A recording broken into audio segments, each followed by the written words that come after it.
Let's solve all the problems.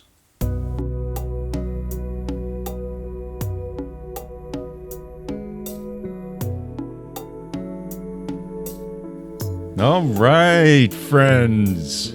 Yeah, you have found episode 7 of the second season of No Other Lives podcast. This season is called Deconstructed, and I hope you are finding your deconstructed self to be worthy of the self that you have always wanted to be. That's the goal of the project. And it manifests in different ways, obviously.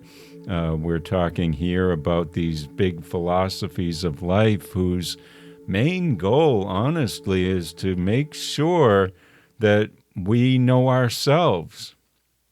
Why?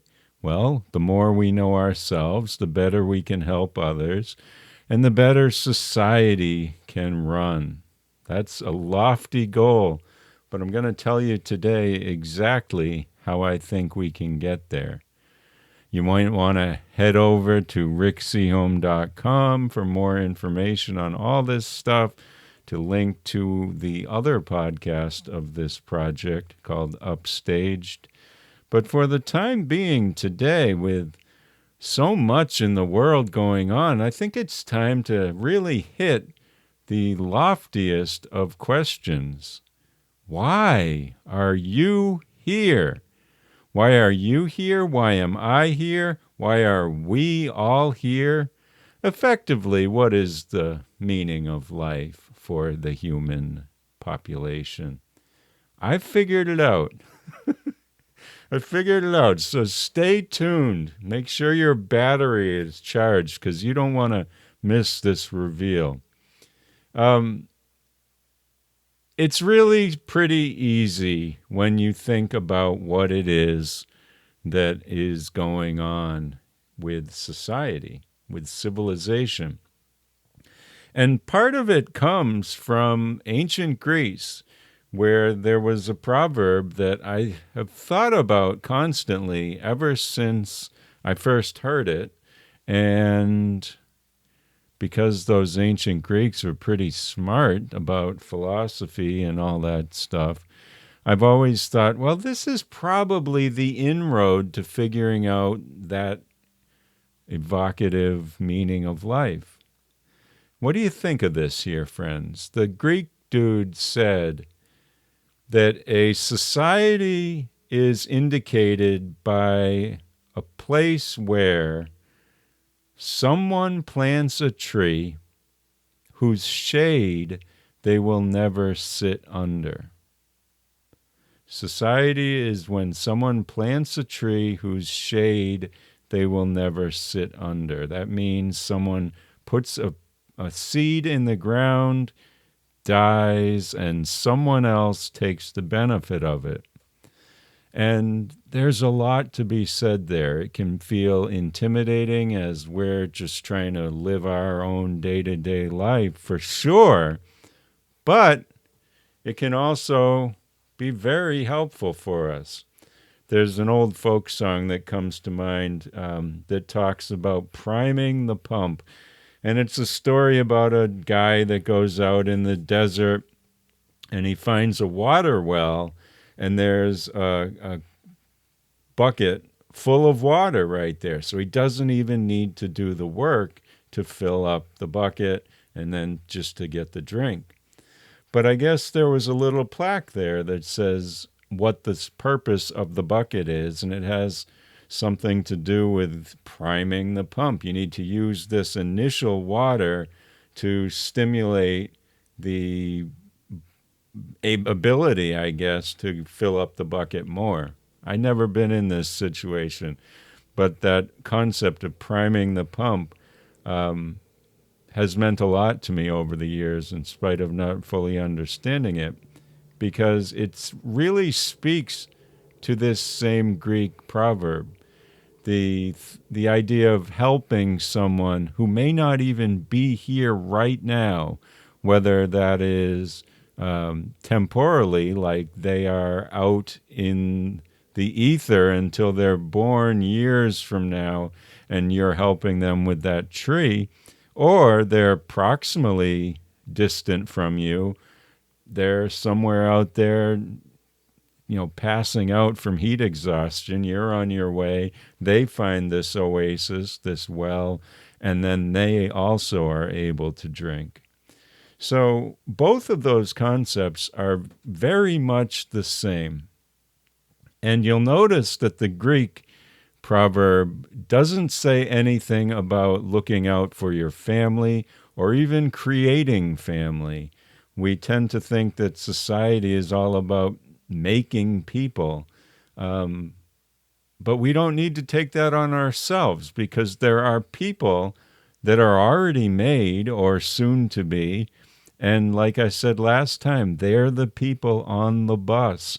They're the people trying to get into your industry and learn from you and continue society in that same way. So it doesn't really matter who, it just matters that we're keeping going. And when you think about the Greek, the temporal distance reduction by helping someone because you planned ahead and planted their tree shade, or the proximal distance, ever since society has been more than chasing leopards and running away from them, it has been one singular goal for all of humanity: reducing distance. That's all that it is.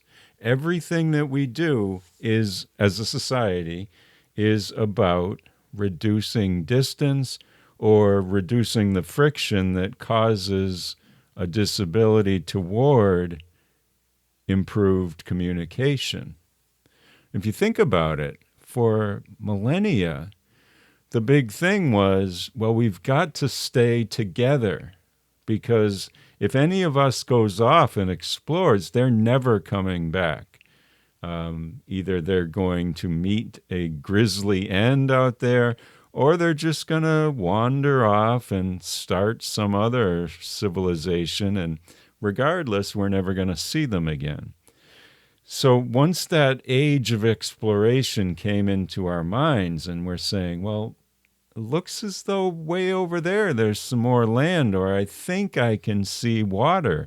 We need that, so let's send out a troop and we'll go figure it out. And as long as that behavior has been in our minds, we have started to develop that societal norm that requires us to improve distance. And of course, the first distance that anyone would be aware of is the proximal one, this concept of far having an opposite of close by or near.